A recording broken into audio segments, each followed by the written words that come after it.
अस्सलाम वालेकुम दोस्तों, स्वागत है आपका एनजीपी न्यूज़ में। आज हमारे साथ शकीबुर रहमान हैं।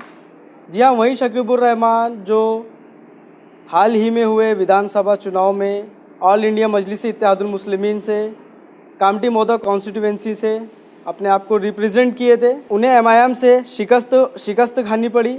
तो चलिए जानते हैं उनसे आगे की उनकी क्या प्लानिंग है और उनके ऊपर जो आरोप लग रहे हैं वो उस चीज़ों को किस तरह से डिफेंड करते हैं। तो शकीब भाई, स्वागत है आपका एनजीपी न्यूज़ में। अस्सलाम वालेकुम, जय मीम, जय भीम, जय शिवराय। सबसे पहले तो मैं शुक्रिया अदा करना चाहूँगा एनजीपी न्यूज़ का, ज़िशान भाई ख़ास करके आपका, कि उन्होंने आज मुझे अपने इंटरव्यू में बुलाया। तो आज है दिवाली, तो सबसे पहले तो मैं कामठी मौदा विधानसभा क्षेत्र के लोगों को दिवाली की हार्दिक शुभकामनाएं बोलना चाहूँगा एमआईएम की तरफ से। दूसरा, अभी जो इलेक्शन हुआ जिसमें हमें 8,345 वोट मिले, तो तमाम वोटरों का, जिन्होंने हमें वोट दिया, जिन्होंने नहीं दिया, तमाम वोटरों का तहे दिल से शुक्रिया अदा करना चाहूँगा। और मेरे तमाम साथियों का जिन्होंने रात दिन एक कर दी, हमारे लिए मेहनत किए और हमें आज इस पोजीशन पे पहुंचाया कि जीतने वाले कैंडिडेट से ज़्यादा चर्चा इस बात की हो रही है कि एमआईएम ने वोट कैसे ली। तो मैं आप तमाम का तहे दिल से शुक्रिया अदा करना चाहूँगा। इलेक्शन तो आप हार गए, आने वाले समय के लिए एमआईएम पार्टी की कामठी के क्षेत्र को लेकर क्या प्लानिंग है? देखिए, ये जो 8,345 वोट है, ये वो वोट है जो ना तो बीजेपी को पसंद करते हैं ना कांग्रेस को पसंद करते हैं। ये मजलूमों की जो आवाज़ है असदुद्दीन अवैसी, उसको पसंद करते हैं। तो आज हमने जो वोट हासिल किए हैं, ये एक शुरुआत है। अभी हम ज़िला परिषद का इलेक्शन होने वाला है, नागपुर ज़िला परिषद का। तो इंशाल्लाह हम रनाड़ा और येरखड़ा ज़िला परिषद है उसके बारे में सोचेंगे। और पंचायत समिति के इलेक्शन है, ग्राम पंचायत के इलेक्शन है, और आने वाला जो नगर परिषद का इलेक्शन है उसमें भी हम पूरी ताकत से उतरेंगे इंशाल्लाह। और आप लोगों का, तमाम लोगों का साथ रहा तो हम जीतेंगे, क्योंकि हम जीतने के लिए आए हैं, किसी को जिताने या किसी को हराने के लिए नहीं। आपने जैसे कि कहा कि आप जीतने के लिए आए हैं, लेकिन हाल ही में हुए विधानसभा इलेक्शन के बाद से यहाँ का माहौल ऐसा बना हुआ है कि ऑल इंडिया मजलिस-ए-इत्तेहादुल मुस्लिमीन ने कैंडिडेट यानी आपको बीजेपी को जिताने के लिए खड़े किया है और कांग्रेस को हराने के लिए। इस तरह से आरोप लग रहे हैं आप पर, इसके बारे में क्या कहना चाहेंगे? देखिए ज़िशान भाई, कैसा है, कुल मिला के 288 सीटें हैं महाराष्ट्र विधानसभा असेंबली की। एमआईएम लड़ी है 43 सीटों पर। ठीक है, चलो मान लेते हैं, कांग्रेस बोल रही है, एनसीपी बोल रही है कि इनकी वजह से हम हार गए। कितनी सीटें? 43। तो 245 सीटों पे आप कैसा हारे, ये तो बता दो। महाराष्ट्र में सरकार बनाने के लिए कितनी सीटें चाहिए? कितनी सीटें चाहिए? 145। तो भैया हम तो 245 पे थे ही नहीं, उसका तो हिसाब दे दो। क्यों नहीं देते आप? उसके बाद मेरे ऊपर इल्ज़ाम लग रहा है कि मेरी वजह से या पार्टी की वजह से कामठी में कांग्रेस हार गई। भैया हमको मिले 8,345 वोट, कांग्रेस के कैंडिडेट को मिला 1,07,066 वोट, बीजेपी के कैंडिडेट को मिला 1,18,182 वोट। मतलब बीजेपी और कांग्रेस का जो फर्क रहा वो रहा ऑलमोस्ट 11,000 वोट का। जो फर्क रहा कांग्रेस और बीजेपी का, कितना? 11,000 वोट का। हम लिए 8,300 वोट। भैया हम नहीं भी रहते, चलो आप ले लो हमारा वोट, हम नहीं भी रहते तो आप 2,500 वोट से हार रहे थे। लोगों का कहना ऐसा है, जिस तरह से मैंने भी एक कांग्रेस के नेता का इंटरव्यू लिया, उनका ऐसा है कहना, मैंने उनसे सवाल रखा उनके सामने, तो उनका कहना ऐसा है कि एमआईएम के आने की वजह से फ़िज़ा तब्दील हो गई। अच्छा, उनसे ये पूछना कि पिछले इलेक्शन में एमआईएम नहीं थी, उसके पहले भी एमआईएम नहीं थी, अब तक उसके पहले भी एमआईएम नहीं थी, कैसे हार गए? और मेरे कामठी शहर में मुझे मिले हैं 6,100 वोट, सिटी की बात कर रहा हूँ मैं। अच्छा, भोयर साहब को मिले हैं, कांग्रेस को मिले हैं 18,000 वोट, मेरे से 3 गुना ज़्यादा। और बीजेपी को मिले हैं 14,000 वोट, और बाकी कैंडिडेट को मिले हैं। तो मेरे भाई, आप हमसे लीड पर थे यहाँ पर, आप कहाँ पर गड्ढा हुए उसका एनालिसिस करो तो आगे आपके काम आएगा। अभी तक तो ईवीएम की वजह से हार रहे थे, अच्छा। है ना। अभी एमआईएम आ गई, एमआईएम कैसे हार रहे हैं। दूसरी बात, एक और इशू क्या आ रहा कि मध्य नागपुर में 3000 वोट से कांग्रेस का कैंडिडेट हार गया, है ना। और मुझ पर ये इल्जाम लग रहे कि किस बिना पर तुम उड़ गए। हाँ, देश सेक्युलर है नहीं है, बिल्कुल बिल्कुल देश सेक्युलर है, देश का संविधान सेक्युलर है, डेमोक्रेटिक कंट्री है, बिल्कुल सबको हक है लड़ने का। बिल्कुल। मतलब मैं मुसलमान हूँ इसलिए मैं इलेक्शन नहीं लड़ सकता, आप ये बात बोल दो, या आप ये बोल दो कि मुसलमान सिर्फ कांग्रेस की टिकट से लड़ सकता है। अगर ऐसा था तो शकूर नागानी को, शाहजहां भाई को टिकट देते आप, हम नहीं उतरते। 18% मुस्लिम आबादी है मेरे भाई पूरे महाराष्ट्र में, अच्छा, ठीक है। आपने दिया 8 सीट, देना चाहिए था 40 से 45 सीट, आपने दिया 8 से 10 सीट, ठीक है, आपने दी। क्या हुआ उनका? पूरे विदर्भ में एक भी मुस्लिम एमएलए आज चुन के नहीं आया। मेरी गलती है, मेरी गलती है। साजिद खान साहब जो अकोला पश्चिम से उतरे थे, वहां के जो कांग्रेसी दिग्गज नेता थे, जो हमारे नॉन मुस्लिम नेता थे, वो कहाँ गए? नहीं दिलाया उन्होंने वोट उनको, वो हार गए। मध्य नागपुर जहां पर मुसलमान की 80,000 आबादी है, वहां से आप किसको देते हो टिकट? एक मराठा कैंडिडेट को, जिसके वोट परसेंटेज, जिसके वोट है मात्र 4000 से 5000 मध्य नागपुर में। वो 4-5 हजार कैंडिडेट, वो 4-5 हजार वोट वाला कैंडिडेट जो है इलेक्शन लड़ सकता है ना। और मुसलमान भरपूर उसको वोट दे सकते हैं। लेकिन शकेब और एमआईएम, जिसके 70,000 वोट कामटी में है और कम्युनिटी के भी वोट है, वो नहीं लड़ सकता। ये जो दोगलापन है, ये दोगलापन क्यों है? मतलब मुसलमान सिर्फ कांग्रेस को वोट दे, ऐसा है क्या? ऐसा है क्या? बिल्कुल। तो मैं तो अपनी इंसाफ के लिए लड़ रहा हूं ना, मैं अपने इंसाफ के लिए लड़ रहा हूं। क्या इंसाफ मिला मुझे बता दो आप। इंसाफ अगर से मिलता तो मैं आज अच्छी खासी नौकरी पर रहता, कामटी में अच्छी खासी नौकरी पर।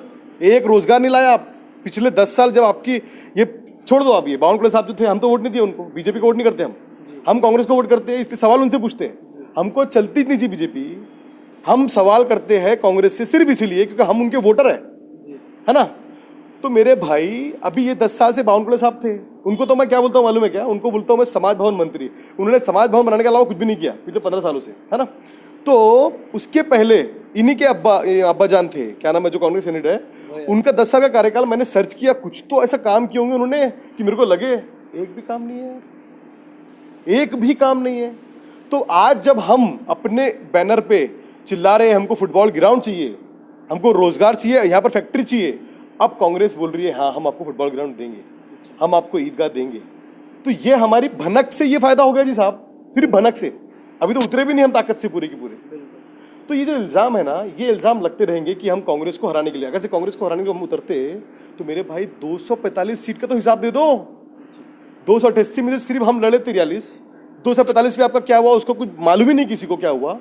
और अगर से इनको तकलीफ नहीं होती मुस्लिम लीडरशिप से, तो ये भिवंडी में, बाईकला में और औरंगाबाद जो हमारा गढ़ था, वहाँ पर हमको सपोर्ट करते।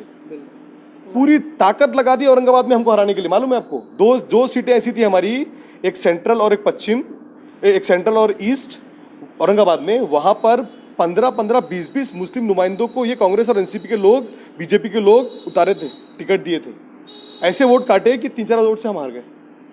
बताइए आप मुझे।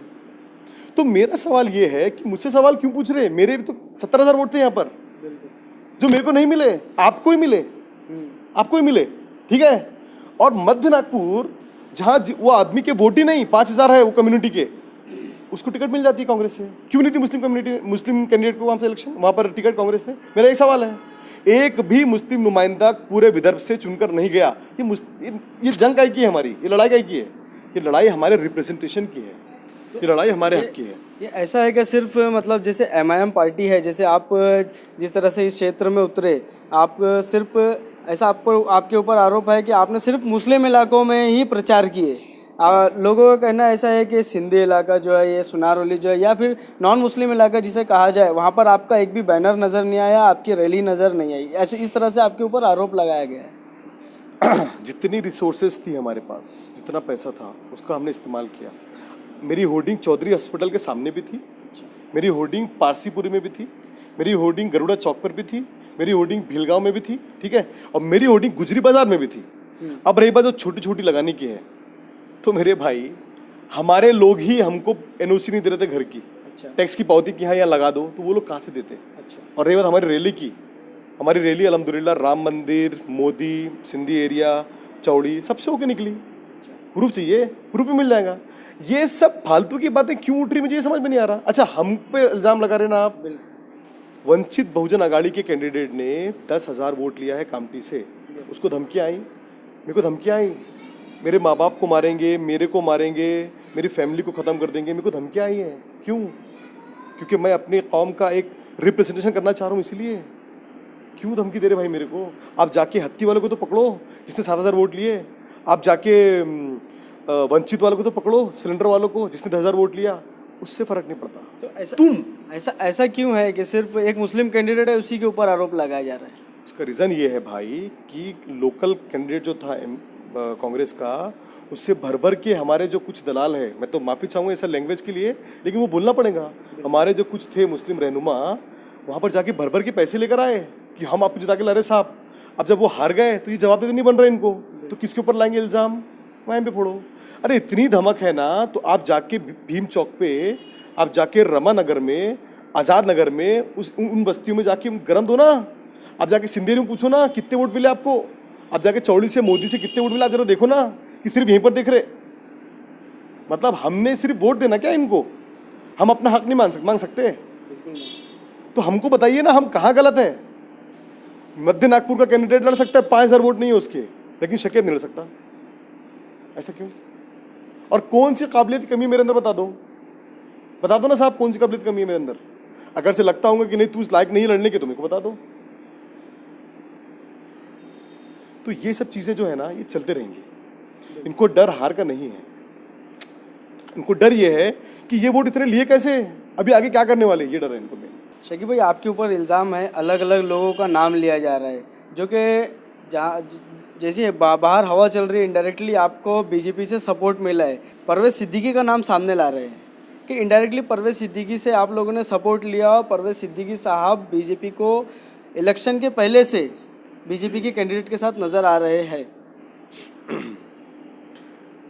महाराष्ट्र में कांग्रेस, एनसीपी और समाजवादी पार्टी का गठबंधन है। बिल्कुल। तो आप एक काम करो, उनको बोलना, जो लोग पूछ रहे हैं, कि आप बाला साहब थोराट को फ़ोन लगाओ बोलना, और उनको बोलना कि समाजवादी पार्टी का जो कैंडिडेट, ये जो है महासचिव, क्या नाम बोले आपने, परवेज सिद्दीकी, इनको बाहर निकालो पार्टी से, इन्होंने कांग्रेस के खिलाफ काम किया। तो हमसे क्यों सवाल पूछ रहे हैं? हमारे जितने बूथ थे उसकी पूरी लिस्ट है, आप मुझे प्रूफ कर दो कि ये जो है ना वहाँ से लेकर आया पैसा, प्रूफ कर दो ना जी आप। अच्छा सुनिए, अब पैसे की जो बात चल रही है, बड़े मेरे को इल्ज़ाम लग रहे हैं, मेरे को सुनने में आ रहा है। रेट देखिए, रेट अभी कल मेरे को मालूम 50 लाख रेट पहुंच गया है। 5 तक तो चालू हुआ था, 5, 10, 15, 20, 50 लाख पहुंच गए। 50 ही है ना अभी अपडेट, 50 है। तो पहले एक डिसाइड कर लो। मैं अभी शादी में था, वहाँ 1.5 करोड़ सुनकर वेरी गुड, चलो माशाल्लाह 1.5 करोड़ पहुंच गया। तो मैं ये बोल रहा हूँ, पहले एक रेट तो फिक्स कर लो। आप रेट फिक्स नहीं कर रहे और बात कर रहे। मैं चैलेंज कर रहा हूँ आपके माध्यम से। यहाँ तक लोगों ने बोला मैं ये राजनीति ऐसी करने नहीं आया हूँ, लेकिन मजबूर कर रहे हैं लोग मुझे। जो आदमी, जो ईमान वाला मस्जिद में जाने की बात कर रहे हैं, मेरे को बोले कि मस्जिद की मेंबर पे चलो, हाँ मस्जिद मेंबर जाके कुरान शरीफ उठा के खाओ। अरे मैं क्यों खाऊं? तुम इल्ज़ाम लगा रहे ना, जिसने देखा उसको लेकर आ जाओ। वो उठा लिया घर से, ठीक है, और बोल दिया, तो मैं भी तैयार हूँ। फिर इतनी बड़ी बात बोल रहा हूँ मैं, है किसी की धमक तो आके बोल दो मस्जिद में। अब इससे तो मैं क्या बोलूँ और। हालांकि ये चीज़ करने में नहीं आया था, ये राजनीति इतनी गंदी नहीं होना चाहिए, लेकिन कुछ लोग हैं जिनके इलीगल काम थे, जिनके इलीगल काम है, तो वो ये सोच रहे थे अब तो हमारे आ जाएंगे साहब, तो हमको ये हो जाएगा, हमको वो हो जाएगा, तो उनको तकलीफ हो रही है कुछ। तो मेरे पर क्यों इल्ज़ाम लगा रहे भाई? है तो प्रूफ ला के दे दो, बात खत्म। अरे हमने तो फेरीमल चौक पे खुल के बोला था कि आप अभी ला के दे दो कि हाँ हमने कुछ सेटिंग किए है, हम अभी नाम वापस दे लेंगे अपना। आप नहीं कर पाए तो अब क्यों इल्ज़ाम? किस लिए इल्ज़ाम? और एक बात बता दूं मैं आपको दिशान भाई, लास्ट मध्य नागपुर की बात हो रही है, कामठी की बात हो रही है ना। दक्षिण नागपुर से भी बीजेपी का कैंडिडेट जो है जीत के आया है। कांग्रेस हारी है, मालूम कितने वोट से हारी है? 4,000 वोट से। उसकी डिस्कशन नहीं होगा। क्यों? वहाँ एमआईएम नहीं थी। वहाँ किसने हराया मालूम है आपको? वहाँ 4-5 लोग थे इंडिपेंडेंट जिन्होंने 4,000-5,000 वोट लिए। उसकी खबर ही नहीं है। लेकिन खबर किसकी है? मध्य नागपुर में एमआईएम हरा दी, और मध्य नागपुर में नोटा को 2,500, आम आदमी पार्टी को 1,500, ठीक है, वंचित बहुजन अघाड़ी को 2,000, गिन लो 3,000 से हारा है वो। तो हम पे इल्ज़ाम क्यों सिर्फ? हम पे इल्ज़ाम क्यों सिर्फ? तो ये थोड़ा सा ज़्यादती हो जाएंगी हमारे ख़िलाफ़। मेरे को मानना है तो भाई आके मार दो, ठीक है, मगर ये इल्ज़ामात मत लगाओ, तकलीफ़ होती है उससे काफ़ी। शकीब भाई, यहाँ पर आने के कुछ वक्त पहले मुझ तक एक वीडियो पहुँची जी जिसके अंदर MIM नागपुर की टीम के एक सदस्य जिनका नाम है शकील पटेल साहब, जिस दिन अवैसी साहब का यहाँ पर प्रोग्राम था, वो अवैसी साहब के इसकी स्पीच के पहले उन्होंने जनता को संबोधित किया। वही शकील पटेल का वीडियो ये वायरल हो रहा है कि वो गडकरी घर से नहीं कर रहे हैं। नितिन गडकरी के घर से निकलते हुए, और लोगों का ये मानना है कि MIM की ऊपर से सेटिंग की गई है BJP को जिताने के लिए। अभी आपने क्या बोला मेरे को कि परवेज सिद्दीकी साहब पैसे लेकर आए, है ना? 2-4-5 और नाम है, मैं नहीं चाहता लेना उनका नाम, जिनकी मैंने मिला, मेरी सेटिंग हुई। अभी एक नया नाम आ रहा है शकील पटेल साहब का। भैया शादी ब्याह होती है सबके घर में, है ना? अब इनविटेशन कार्ड लेके जाएगा तो पूरे लोग को लेके जाएंगे क्या? सबको लेके जाएंगे क्या? तो वो वीडियो बहुत पहले का है, मतलब 6 से 8 महीने पहले का है। वो शादी का इनविटेशन कार्ड लेकर गए थे, है ना? और किसी को कोई तकलीफ है तो गडकरी साहब के पास जाए और पूछ ले कि आपके पास कार्ड आया था कि नहीं। मैं वही बोल रहा हूँ, अभी आप मेरे ऊपर लगा रहे थे परवेज सिद्दीकी के जरिए, इनको कुछ मिल रहा नहीं है साहब, तो ये क्या कर रहे हैं, कभी इसके जरिए तो कभी उसके जरिए। मेरा यही रिक्वेस्ट है कांग्रेस वालों से, भाई बैठ के ये एनालिसिस करो कि आप जो पिछड़े, आप 18 राउंड तक, 19 राउंड तक आप लीड पर थे, आप 20वें राउंड से जो पीछे हुए हैं, कहाँ से पीछे हुए? कामटी से नहीं हुए पीछे, वो पीछे हुए हैं नरसाड़ा से, खरबी से, बालतरुडी से, बेसा से, हुड़केश्वर से। आप मेहनत करो वहाँ जाके, ताकि आगे काम आए, बनिस्बत ये कि हम पे इल्ज़ाम लगाने के। हम पे इल्ज़ाम तो लगाते रहेंगे, हमारे लोग को लगाएंगे, क्योंकि वो भैया बहुत खाली है ना, पैसा काफ़ी खाली है वो, तो ये चलता रहेगा। तो मेरी बस ये रिक्वेस्ट है कि इल्ज़ाम लगाने से अच्छा है खुद का एनालिसिस करिए बस। हमारे साथ ऑल इंडिया मजलिस इत्तेहादुल मुस्लिमीन के हाजी मोहम्मद आरिफ, जो कि कामटी ग्रामीण MIM के महासचिव है। तो हाजी साहब, आपकी पार्टी के ऊपर आरोप है पैसे खाने का, BJP को जिताने का। आपके कैंडिडेट शकीब साहब ने काफ़ी बेहतर तरीके से उसको एक्सप्लेन किया, आप क्या कहना चाहेंगे इस मामले में? मेरा बोलना ऐसा है कि ये जो इल्ज़ामात लग रहे हैं, ये तो हम भी किसी न किसी ज़राए से देख रहे हैं, लेकिन मसला इस बात का है कि जो लोग ये इल्ज़ाम लगा रहे हैं, इन्हें इस बात का पक्का प्रूफ है क्या कि हम लोगों ने पैसा खाया या हमारी पार्टी ने पैसा खाई? ये तो किसी से भी आप पूछ लो तो वो ये बताएंगे आपको मैंने फलाने से सुना। ये सच्चाई नहीं है। मैं इन तमाम लोगों को एक बात बोलना चाहता हूँ कि ये जो आप लोग काम कर रहे हैं, उनकी सुनी सुनाई के ऊपर में जो सारे मामले शहर के अंदर गश्त कर रहे हैं, तो मेरा बोलना ये है, अल्लाह के रसूल सल्लल्लाहु अलैहि वसल्लम के पास में एक शख्स तशरीफ़ लाता है और वो आप सल्लल्लाहु अलैहि वसल्लम से दरियाफ़्त करता है कि या अल्लाह के रसूल सल्लल्लाहु अलैहि वसल्लम, ये बताइए कि गुनाह कबीरा से बड़ा गुनाह क्या है? तो आप सल्लल्लाहु अलैहि वसल्लम इसके ऊपर दरियाफ़्त करते हैं कि किसी के ऊपर तोहमत लगाना ये गुनाह कबीरा से बड़ा गुनाह है। तो मेरा ये बोलना है कि ये बात एक हदीस है और मैं नहीं बोल रहा हूँ। ये तमाम लोग जिन लोगों ने इस टाइप का जो इल्ज़ाम तराशी कर रहे हैं, ऐसे लोगों को मेरा संदेश है कि इस हदीस को भी आप ध्यान में रखें। अगर से आपके पास में वाकई पक्का प्रूफ है तो आप लोग जो है आकर के इसको साबित कर दें। हम हर तरीके से तैयार हैं, ऐसा हमारा बोलना है। हमारे साथ MIM पार्टी के कामटी शहर अध्यक्ष जनाब बबलू कुरैशी साहब है। तो बबलू कुरैशी साहब, MIM पार्टी के आने वाले इलेक्शन में क्या प्लानिंग्स है? कामटी विधानसभा, मौदा विधानसभा की जनता को सबको अस्सलाम वालेकुम, नमस्कार। मेरा ये कहना है कामटी की जनता से कि आने वाले इलेक्शन के अंदर में हम अभी पूरे इलेक्शन लड़वाएंगे, वो ग्राम पंचायत के हो, नगर परिषद के हो, ज़िला परिषद के हो, सब इलेक्शन, पंचायत समिति के सब इलेक्शन हम धूम से लड़ाएंगे अपने पूरे जोर शोर के साथ में। इलेक्शन हमारा अधिकार जो है ये हमारे को है, तो हम इसका पूरा इस्तेमाल करेंगे और इलेक्शन लड़वाएंगे। यही कामटी विधानसभा की जनता से कहना है मेरा। अस्सलाम वालेकुम, जय हिंद। शकीब साहब, आप जनता से कुछ NGP न्यूज़ के माध्यम से कुछ कहना चाहेंगे?